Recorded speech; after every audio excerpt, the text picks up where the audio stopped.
कहानी की शुरुआत वेनिस में होती है, जहां एक हाई प्रोफाइल ऑक्शन का आयोजन किया गया है। यहां बेहद कीमती चीजों की नीलामी होनी है और अमीर लोग मास्क पहनकर अपनी पहचान छिपाए हुए बैठे हैं। यहीं पर हमें कहानी के मुख्य किरदार साइरस से परिचय मिलता है। साइरस एक तेज तर्रार और चालाक चोर है, जो कई बड़ी चोरियों को सफलतापूर्वक अंजाम दे चुका है। इस बार भी वह अपनी टीम के साथ एक बड़ी चोरी की योजना बनाकर आया है। ऑनेक्शन की लाइव स्ट्रीमिंग लंदन में भी हो रही है। आधे खरीदार वेनिस में मौजूद हैं, जबकि बाकी लंदन में बैठे हैं। यहीं साइरस की टीम का परिचय भी दिया जाता है। टीम में एक पायलट लड़की, एक लॉक मास्टर जो किसी भी ताले को खोल सकता है, एक हैकर, एक इंजीनियर और एक उम्रदराज व्यक्ति है जो टीम का सहायक है। इस बार वह भी साइरस के साथ ऑक्शन में मौजूद है। ऑक्शन स्थल की सुरक्षा सख्त है, हर कोने में कैमरे लगे हैं और पुलिस की कड़ी निगरानी है। इस ऑपरेशन की जिम्मेदारी वरिष्ठ पुलिस अधिकारी एबी पर है। एबी और साइरस एक दूसरे को पहले से जानते हैं। कभी उनके बीच दोस्ती थी, लेकिन जब एबी को पता चला कि साइरस एक शातिर चोर है, तो उसने उसे पकड़ने का संकल्प लिया। साइरस एबी के कई जालों से बच चुका है, लेकिन इस बार एबी पूरी तैयारी के साथ आई है। उसका मानना है कि जैसे ही साइरस चोरी करने की कोशिश करेगा, उसे रंगे हाथों पकड़ लिया जाएगा। ऑनेक्शन शुरू होता है। सबसे पहले एक महंगी पेंटिंग नीलामी के लिए लाई जाती है। शुरुआती बोली 8 करोड़ से शुरू होती है, लेकिन आखिरकार यह पेंटिंग 2 करोड़ में बिकती है। इस बीच साइरस और उसकी टीम पहले से ही पेंटिंग चुराने के लिए तैयार बैठे हैं। पेंटिंग ग्राहक तक पहुंचने से पहले ही चोरी हो जाती है और तुरंत ब्लैक मार्केट में 2 करोड़ में बेच दी जाती है। अब बारी आती है ऑनेक्शन की सबसे खास चीज की, एक अद्वितीय क्रिएशन जिसे एनएफटी कहा जाता है। इसे बनाने वाले क्रिएटर ने अपनी पहचान छिपाने के लिए मास्क पहन रखा है। यह एनएफटी 200 कैमरों से लैस है, जो हाई क्वालिटी वीडियो रिकॉर्ड कर एडिट कर सकते हैं। जैसे ही एनएफटी की नीलामी शुरू होती है, इसकी कीमतें लगातार बढ़ती जाती हैं। तभी साइरस की टीम की हैकर अपना काम शुरू करती है। वह एक बटन दबाते हुए कहती है, लिफ्ट। अचानक वहां की सारी लाइटें बंद हो जाती हैं और धमाकों की आवाजें गूंजने लगती हैं। चारों तरफ अफरा तफरी मच जाती है। जैसे ही अमीर लोग अफरा तफरी के बीच भागने की कोशिश करते हैं, साइरस अपनी योजना को अंजाम देता है। दिलचस्प बात यह है कि एनएफटी पर 2.5 करोड़ की बोली साइरस ने खुद नहीं लगाई थी। इसके बावजूद वह सीधे एनएफटी के क्रिएटर के पास जाता है और कहता है, तुम मेरे ठिकाने पर आ जाओ। एनएफटी को वहीं लाया जाएगा और पेमेंट भी वहीं होगी। उसका ठिकाना एक शिप है। ऊपर बैठी एबी साइरस की हर हरकत पर नजर रख रही होती है। साइरस को पकड़ने के लिए वह खुद मैदान में उतरती है और अपनी टीम को भी उसके पीछे लगा देती है। जब साइरस और उसकी टीम वहां से भागने लगती है, तो एबी और उसकी टीम उनका पीछा करती है। यह पीछा एक रोमांचक दौड़ में बदल जाता है, जहां साइरस की टीम स्पीड बोट का इस्तेमाल करते हुए पुलिस को चकमा देकर समुद्र के बीच पहुंच जाती है। पुलिस ने रास्ते में बैरियर्स लगा दिए थे, लेकिन साइरस और उसकी टीम उन बाधाओं को पार करते हुए अपने शिप तक पहुंच जाती है। वहां पहुंचने के बाद भी वे एनएफटी का लेन देन करते हैं और इसके बाद पार्टी मनाने लगते हैं। इस बीच एबी अब भी छानबीन कर रही होती है। वह ऑनेक्शन में मौजूद लोगों के वीडियो ध्यान से देखती है और साइरस के हेल्पर पर उसकी नजर टिक जाती है। हेल्पर अब भी वहीं होता है। एबी और उसकी टीम उसे पकड़ लेती है। उधर साइरस की योजना के बारे में पता चलता है। एनएफटी की चोरी के बाद उसकी कीमत ब्लैक मार्केट में तेजी से बढ़ती गई, लेकिन एनएफटी को पूरी तरह से सक्रिय करने के लिए असली क्रिएटर की जरूरत थी। इसलिए साइरस और उसकी टीम क्रिएटर को भी उठा लाती है और डील में आधा मुनाफा उसे देने की पेशकश करती है। साइरस की टीम और एबी की जांच। साइरस का हेल्पर अब एबी के सामने बैठा हुआ है। एबी उससे तीखे सवाल पूछती है, लेकिन हेल्पर उल्टे सीधे जवाब देता है। एबी गुस्से में कहती है, मैं तुम्हें जेल में डाल दूंगी और सबके सामने तुम्हारी सच्चाई उजागर कर दूंगी। अच्छा होगा कि अपनी टीम के बारे में सब कुछ सच बता दो। इस पर हेल्पर कहता है, मेरी टीम इस वक्त लंदन में है। अगर उन्हें पकड़ना है तो तुम्हें मेरे साथ वहां चलना होगा। एबी अपने साथियों को लेकर लंदन के पुलिस डिपार्टमेंट पहुंचती है। वहां उसकी मुलाकात एक अन्य ऑफिसर से होती है, जो उसे बताता है, एक बड़ा पुफिया डिश अपने माफिया लार्स हाल ही में मार्केट के शेयर के साथ हेरा फेरी कर चुका है। इसके चलते बाजार की कीमतें ऊपर नीचे हुई और उसे बड़ा मुनाफा हुआ। लेकिन असली परेशानी यह नहीं है। लार्स ने शहर के डैम का पानी छोड़ दिया, जिससे बाढ़ आ गई। इस बाढ़ ने लोगों के घर डुबो दिए और कई जानें चली गईं। ऑफिसर आगे बताता है, अब लार्स अगले 2 महीनों में एक और शहर के साथ यही करने वाला है। इस बार उसका साथी एक और बड़ा माफिया है। दोनों ने योजना बनाई है कि डैम के बैरियर्स हटाने की इजाजत के बदले लार्स उसे सोने की भारी रकम देगा, पूरे 10 टन। हमें इस डील को तोड़ना है और पेमेंट रुकवानी है, लेकिन इसके लिए हमें एक ऐसे व्यक्ति की जरूरत है जो चोरों की तरह तरह सोचकर चोरों को पकड़ सके। जाहिर है हमें साइरस की मदद लेनी होगी। यह सुनकर एबी चौंक जाती है और कहती है, नहीं सर, आप मुझसे यह उम्मीद नहीं कर सकते। मैं साइरस से मदद मांगने नहीं जाऊंगी, वह कभी हमारी मदद नहीं करेगा। ऑफिसर दृढ़ता से कहता है, अगर साइरस और उसकी टीम ने हमारी मदद नहीं की तो ना जाने कितने मासूमों की जानें चली जाएंगी। तुम्हें उसे मनाना ही होगा, यह हमारी आखिरी उम्मीद है।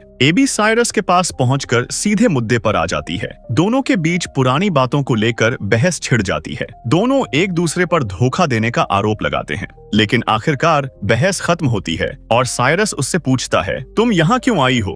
एबी जवाब देती है, तुम्हें मेरे लिए एक चोरी करनी होगी। वह उसे उस ऑफिसर की बताई पूरी कहानी सुनाती है और कहती है कि यह चोरी जरूरी है ताकि शहर को बर्बाद होने से बचाया जा सके। साइरस यह बात अपनी टीम को बताता है। उसकी टीम चौंक जाती है। उनमें से एक कहता है, क्या यह भी कोई मिशन है, सोना प्लेन से चोरी करना, और वो भी तब है जब अंदर माफिया के गुंडे भरे हैं। साइरस समझाता है, हाँ ये मुश्किल है, लेकिन अगर यह नहीं किया गया तो पूरा शहर बाढ़ में डूब जाएगा। हमें इसे हर हाल में करना होगा। साइरस की टीम तुरंत मिशन की योजना बनाने में जुट जाती है। हैकर सुझाव देती है, अगर हम वैसा ही एक नकली प्लेन बना लें तो चोरी करना आसान हो जाएगा, लेकिन असली सवाल यह है कि ऐसा प्लेन मिलेगा कहां से। साइरस कहता है, नीलामी घर में मेरी एक लड़की से मुलाकात हुई थी। वह प्लेन डीलर है और उसके पास एक ऐसा प्लेन है जिसे हम थोड़ा मॉडिफाई करके इस्तेमाल कर सकते हैं। हमें उसे मनाना होगा। टीम प्लेन डीलर से मिलने जाती है। डीलर उन्हें एक शानदार प्लेन दिखाता है। प्लेन आलीशान है, लेकिन उसमें कई एलईडी ग्लास लगे हुए हैं और उड़ान के दौरान बहुत शोर करता है। डीलर साफ मना कर देता है, मैं यह प्लेन नहीं दे सकता, इससे उड़ाना वैसे भी मना है। एबी बीच में हस्तक्षेप करती है और सख्ती से कहती है, मैं एक पुलिस ऑफिसर हूँ, ऐसे प्लेन रखना अवैध है। अगर तुमने इसे हमें नहीं दिया तो तुम्हें जेल की हवा खानी पड़ेगी। डीलर डर कर मान जाता है और प्लेन देने के लिए तैयार हो जाता है। अब अगली चुनौती थी रडार पर हेराफेरी करना। हैकर कहती है, हमें एक पीएसआई मशीन बनानी होगी जो ऐसा सिग्नल बनाएगी कि रडार पर एक ही प्लेन दिखे, भले ही असल में दो हों। लेकिन एक दिक्कत है, जब दोनों प्लेन एक दूसरे के ऊपर होंगे तब कुछ समय के लिए दोनों रडार पर दिखेंगे। इस समस्या को हल करने के लिए एबी कहती है, मैं एयरपोर्ट पर एक ऑफिसर को जानती हूँ, वह हमारा दोस्त है और रडार मॉनिटरिंग में मदद कर सकता है। इधर टीम उस ऑफिसर से मिलने जाती है। वह ऑफिसर हैंडीकैप है और व्हील चेयर पर है। जब साइरस उसे योजना बताता है तो वह साफ मना कर देता है, सॉरी, मैं इस काम में तुम्हारी मदद नहीं कर सकता, यह चोरी है और वह भी लास्ट जैसे खतरनाक माफिया के खिलाफ। साइरस उसे मनाने की कोशिश करता है और आखिरकार कहता है, मैं तुम्हें इस काम के लिए 10 लाख दूंगा। यह सुनकर ऑफिसर मान जाता है। टीम अब पूरी तरह से मिशन की तैयारी में जुट जाती है। हैकर एक बड़ी पीएसआई मशीन तैयार करती है जो सिग्नल्स में हेराफेरी करेगी, लेकिन मशीन का साइज बहुत बड़ा होता है। एबी सुझाव देती है, इस मशीन के छोटे छोटे हिस्से बना दो। हर हिस्से को टीम के अलग अलग सदस्यों को दे दिया जाएगा ताकि प्लेन में अलग अलग जगह इसे फिट किया जा सके। हैकर यह काम पूरा करती है और आखिरकार वह दिन आ जाता है जब मिशन शुरू होना है। टीम आधे टिकट बिजनेस क्लास के और आधे इकोनॉमी क्लास के खरीदती है ताकि वे पूरे प्लेन में फैल सकें। उन्हें पता चलता है कि लास्ट के 2 गुंडे बिजनेस क्लास में हैं और 3 इकोनॉमी क्लास में। बाकी के 10 लोग सोने के साथ प्लेन के नीचे मौजूद हैं। अब साइरस और उसकी टीम मिशन को अंजाम देने के लिए पूरी तरह तैयार है। हैकर ने पूरे प्लेन के कैमरों को हैक कर लिया था ताकि हर एक हरकत पर नजर रखी जा सके। दूसरी ओर लॉक मास्टर ने अपनी पीएसआई मशीन का हिस्सा बाथरूम में जाकर फिट कर दिया था। हालांकि टीम का एक सदस्य डरकर मिशन से पीछे हट गया था, इसीलिए उसका काम एबी को करना पड़ा। एबी ने बिजनेस क्लास के बाथरूम में जाकर पीएसआई मशीन का दूसरा हिस्सा लगाने की कोशिश की, लेकिन तभी अचानक एक झटके से मशीन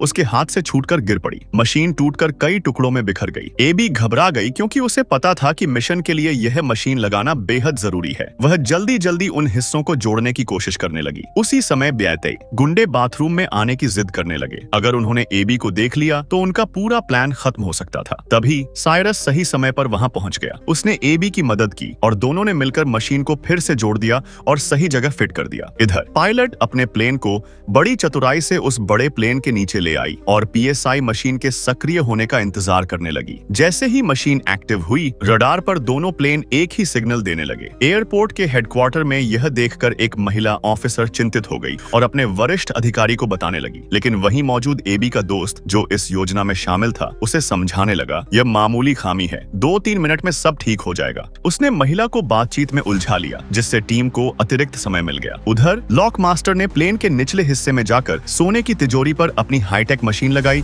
और लॉक तोड़ने की कोशिश करने लगा। लेकिन लेकिन इसी बीच गुंडों को शक हो गया और वे तिजोरी की ओर बढ़ने लगे। साइरस को जैसे ही यह पता चला, उसने गुंडों को रोकने की कोशिश की। इससे चलते हुए प्लेन में जबरदस्त लड़ाई छिड़ गई। लड़ाई के कारण प्लेन में झटके लगने लगे, जिससे पायलट को लगा कि प्लेन में कोई गड़बड़ हो रही है। उसने तुरंत हेडक्वार्टर को सूचना दी। एबी का साथी ऑफिसर चालाकी से कहता है, मौसम खराब है, आपको पास के एयरपोर्ट पर प्लेन लैंड करना होगा। पायलट उसकी बात मान लेती है, लेकिन रनवे छोटा होने के कारण लैंडिंग बेहद मुश्किल हो जाती है। आखिरकार पायलट किसी तरह प्लेन को लैंड कर देती है। इस दौरान लास को भी खबर मिल जाती है कि उसका प्लेन हाईजैक हो गया है। गुस्से में वह अपने गुंडों को आदेश देता है, जो भी मेरे सोने को मुझ तक पहुंचने से रोक रहा है उसे खत्म कर दो। उधर प्लेन में लड़ाई जारी थी। लड़ाई के दौरान पीएसआई मशीन के हिस्से बर्बाद हो गए, जिससे रडार पर फिर से दोनों प्लेन दिखने लगे। इस पर सरकार ने तुरंत फाइटर जेट्स भेजे और आदेश दिया कि प्लेन पर हमला किया जाए। लेकिन साइरस और उसकी टीम ने अपनी चालाकी दिखाई। उन्होंने प्लेन को उल्टा घुमाकर उस पर लिखा, हम लोग मासूम हैं, हमला न करें। फाइटर जेट्स ने हमला नहीं किया, बल्कि प्लेन का पीछा करने लगे। प्लेन लास के महल के ग्राउंड पर लैंड कर दिया गया। लैंडिंग के झटके से महल का सिक्योरिटी सिस्टम और दीवारें टूट गईं। इसी दौरान प्लेन से सारा सोना गिरकर बाहर आ गया। माफिया की महिला जो लास के साथ डील करने आई थी, गुस्से में कहती है, डील कैंसिल है, मैं सारा सोना ले जा रही हूँ। लास गुस्से में आकर उसे गोली मार देता है। पुलिस जो फाइटर जेट्स के जरिए इनका पीछा कर रही थी, प्लेन के पास पहुंच जाती है। लास कहता है, यह मेरा घर है, ये सभी चोर हैं, इन्होंने माफिया महिला की हत्या की है, इन्हें गिरफ्तार करो। लेकिन साइरस ने पहले से ही प्लेन के एलईडी ग्लास और एनएफटी रिकॉर्डिंग के जरिए सबूत तैयार कर रखे थे। उसने पुलिस को दिखाया कि असली गुनहगार लास है, जिसने माफिया महिला के साथ सोने की डील की और पूरे शहर को बर्बाद करने की योजना बनाई। पुलिस लास को गिरफ्तार कर लेती है। एबी और उसका साथी ऑफिसर इस मिशन में सफल रहे। हालांकि पुलिस के हाथ जो सोना लगा वह असली नहीं था। लॉक मास्टर पहले ही असली सोना चुरा चुका था और तिजोरी में नकली सोना रख दिया था। साइरस और उसकी टीम असली सोना अपने ठिकाने पर ले आती है। वहां सभी खुशी से जश्न मनाते हैं और एक नई जिंदगी और नए रोमांच की शुरुआत करने की योजना बनाते हैं। यहीं पर ये फिल्म खत्म होता है। वीडियो अच्छा लगा तो चैनल को सब्सक्राइब करना ना भूले। Thank you for watching.